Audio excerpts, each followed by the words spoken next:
Good morning everyone. আশা কৰো সকলোৱে ভালে আছে। মই আজি আপোনালোকৰ বাবে জেনাৰেল নলেজৰ ওপৰত কেইটামান গুৰুত্বপূৰ্ণ প্ৰশ্ন লৈ আহিছো।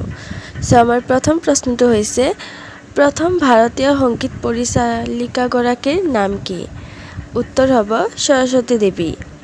আমাৰ দ্বিতীয় প্ৰশ্ন ভাৰতৰ প্ৰথম ৰাষ্ট্ৰপতিৰ নাম কি আছিল? উত্তৰ ডক্টৰ ৰাজেন্দ্ৰ প্ৰসাদ। তৃতীয় প্ৰশ্ন ভাৰত চৰকাৰৰ সাংবিধানিক মুৰব্বী কোন? উত্তৰ ৰাষ্ট্ৰপতি। আমাৰ নেক্সট কোৱেশ্চন লাইট বাল্ব কোনে আৱিষ্কাৰ কৰিছিল? উত্তৰ থমাছ আলভা এডিসনে। আমাৰ পঞ্চমখন প্ৰশ্ন প্ৰথম বিশ্বযুদ্ধ কেতিয়া আৰম্ভ হৈছিল? উত্তৰ 1914 চনত। তাৰপিছৰ প্ৰশ্ন সকলোতকৈ অধিক জনসংখ্যা থকা দেশটোৰ নাম কি? উত্তৰ চীন দেশ। তাৰপিছৰ প্ৰশ্ন ভাৰতে পোনপ্ৰথম ক্ৰিকেট বিশ্বকাপ কেতিয়া জিকিছিল? উত্তৰ 1983 চনত।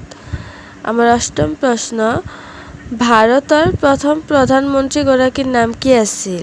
উত্তৰ জৱাহৰলাল নেহেৰু। আমাৰ আজিৰ নৱমখন প্ৰশ্ন পৃথিৱীৰ ভিতৰত থকা সকলোতকৈ ডাঙৰ ফুলটোৰ নাম কি? উত্তৰ ৰাফলেছিয়া। নেক্সট কোৱেশ্চন পৃথিৱীৰ ভিতৰত থকা আটাইতকৈ ওখ জন্তুবিধৰ নাম কি? উত্তৰ জিৰাফ। আগতে যদিও ডাইনাছৰ আছিল এতিয়া জিৰাফ। আমাৰ 11 নম্বৰ প্ৰশ্নটো পৃথিৱীৰ সকলোতকৈ বেছি ভূমিকম্প হোৱা ঠাইখনৰ নাম কি? উত্তৰ জাপান।